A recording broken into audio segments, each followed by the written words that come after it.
Look what I got in the mail today. A working Coco 2 and an FD 500. Really cool. See, it works. I did a load, a program called Hello, after I saved it, and I listed it.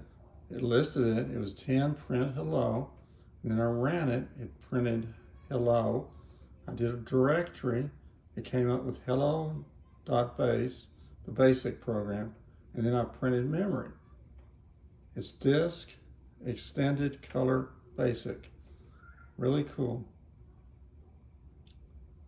I just unboxed it.